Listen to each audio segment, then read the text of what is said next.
السلام عليكم، ان شاء الله راكو لاباس، ان شاء الله راكو بخير، ان شاء الله المتتبعات تاعي وين ما كانوا يكونوا بخير وعلى خير. حبيت نخلي كلمه طيبه كما خلوها لي كامل خياتي في الفيديو اللي فات، اللي خلات لي كلمه طيبه نقولها لك بالمثل، واللي قالت كلمه مليحه في حقي نقول لك ان شاء الله رب العالمين يعطي لك قيس قلبك الطيب ويعطي لك حتى وين يرضيك. امين يا رب العالمين. شاركتكم اللوم جات مروه هكذا تاخذوا افكار، كل واحد يدير الحاجه اللي ياكلوها ولادو وتاني الحاجة اللي يقدروا ربي عليها. اليوم حنشارككم هاد الوصفة تاع لي مادلان صالي، يجوا من اروع ما يكون، ولا هاد المافن يجوا ممتازين. شوفوا في غيسيبيون عندي 3 حبيبات تاع ولاد الدجاج، قرصه ملح ما تكتروش وشويه فلفل كحل، وعندي وحده هكذايا تاع الفخوماج درتها لداخل، طلعت كلش بالباتور. عندي هنايا تقدروا تقولوا نصف باطا تاع الزيت ولا 4 مغارف كبار. عندي طون، عندي هذا الفلفل بالالوان يعني دبلته في شويه زيت، وعندي معدنوس. الاضافات ديروا اللي راكو حابين. عندي هنايا باكي تاع خميره الحلويات، وديروا كاس تاع فارينه ولا كاس ناقص منه اندوا. عندي هذا المول تاع لي مادلان درت داخلو لي كيسات، وكما راكو تشوفوا زدت درت مرسو تاع الفخوماج هكذايا من الفوق، وزعته كامل ودخلتها داخل الفرن. شوفوا لي الشكل تاعها تجي ممتازه، تقدروا تاكلوا بها حتى شوربه لي سوب فيها الشتا تجي هايله. وتاني كي ديروها كالومجه للدراري اكيد راهم رايحين يحبوها ويكونوا كلاو لكم كامل هذيك الخضر لداخل هذاك داخل هذا المعفن. تقدروا ديروا حتى زروديه يعني تدبلوها في شويه زيت، شويه جلبانه، حاجه اللي راكو حابينها. انا درتهم هكذايا بهذه الطريقه، وانتم تقدروا تعوضوا الحاجه اللي راكو حابينها. المهم كملين مع الروتين تاعي. انا لهنا فرغت هذيك زيت الزيتون داخل القرعه، عندي هذه القريعه صغيره كي ندير هكذايا الاستعمال اليومي فوق شلاضه ولا فوق فلفل، ولا انا ماذا بيا كلش نديرو بزيت الزيتون، يعني ما نحبش هذاك الزيت النباتي. كانوا عندي لهنايا الفلفل الكحل وفلفل عكري، هما اللي يخلصونا شغل نطيبوا بهم بزاف بارابور لي زيبيس الاخرين يشدوا كتر. انا ماذا بيا ما نخلي حتى كموسه داخل البلاكار. هذيك القرعه ديجا غير تفرغ، نغسلها نشفها مليح، نحطها هكذا في الشمس تنشف لي مليح باش ندير هذوك لي زيبيس تاعي باش ما يتنداوش حاجه باينه، وكي تفرغوا ما يحصلوا لكمش شغل يتكتلوا، يديروا هكذايا كويرات. المهم حاجات صغار ويديروا لنا فرق كبير خياتي صدقوني. شوفوا لهنا غسلت هذوك الببونات والحال كامل دار كيما اليوم يعني صبت الشتاء، هذا كان عندها يومين ولا 3 ايام باسكو هذا الفيديو كان مصور. قلت لكم كي نشرتهم ما عجبنيش كامل الحال، خليتهم الغدوه من داك، لميتهم في السله، زدت درتهم في شميسه تشمسوا مليح، غسلت لها تاني الزربيه تاعها هذوك اللي يريدوا وعمرتهم لها في هاد السليله اللي جايه بالطول، ما تاخذليش كامل البلاصه يعني، حتى السعر تاعهم تصيبوهم هكذايا باغتو.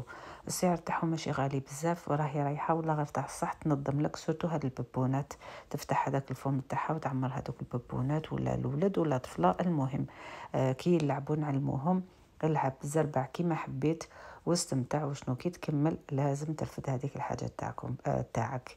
شوفوا لهنا عندي هاد الكيكه تاع البراونيز اللي درتها في المقله، تجي من اروع ما يكون. كنت حطيتها لخياتي في الانستغرام اللي واسمه كويزين بنت القصبة، عنده نفس الاسم تاع القناة تاعي، تقدروا تتابعوني فيه، راني نحط وصفات بشكل يومي.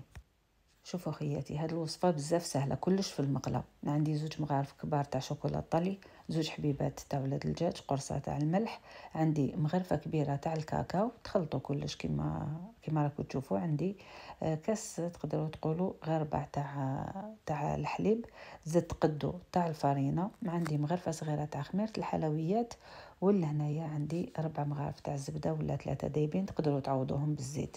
عندنا المقله تاعي مليحه ما تلصقش كيما راكم تشوفوا. شديت لا سباتول ونحيت هذاك الزايد كامل على الطرف، ومازال ما شعلت هنا الفرن. درت لهنا شوكولا كانت عندي داخل الفريجيدير يعني ماشي تاع الحبيبات ولا. المهم درتها بهذه الطريقه، وزدت من الفوق شويه تاع الجوز. علاش قلت لكم كيكه البراونيز هي تجي كيكه بصح الشكل تاعها رايح للبراوني، تجي بزاف بزاف بنينه. شوفوا الفرن نقصوا هكذا تقريبا كيما تكونوا رايحين طيبوا المشوشه. شوفوا حتى كل واحد والفرن تاعو هكذا من 15 حتى 20 دقيقه، والفرن ناقص تنشف لكم.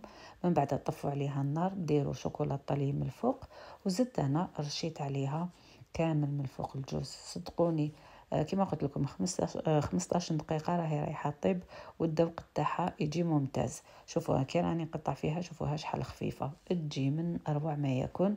هكذايا راكو الناس اللي ما عندهاش الفرن ولا تحب حاجه خفيفه ظريفه بلا ما تكسر راسها، ما تقعد تعس فيها.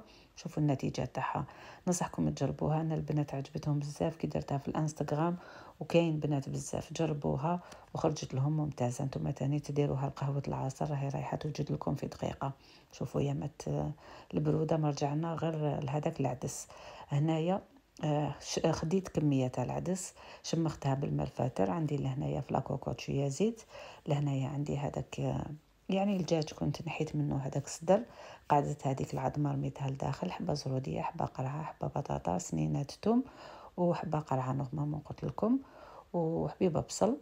بعد هذاك العدس رميته معاه وقليت كلش. ديروا ملح، فلفل، كحل، عكري والحار، هادو هما التوابل، وشويه كمون. ودرت حبيبات تاع الكبابه، راني مش درت.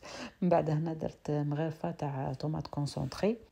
ولا انتبهتوا خياتي، هذاك العدس ما نحيتلوش القشره، شمختو برك درتو في لاكوكوط.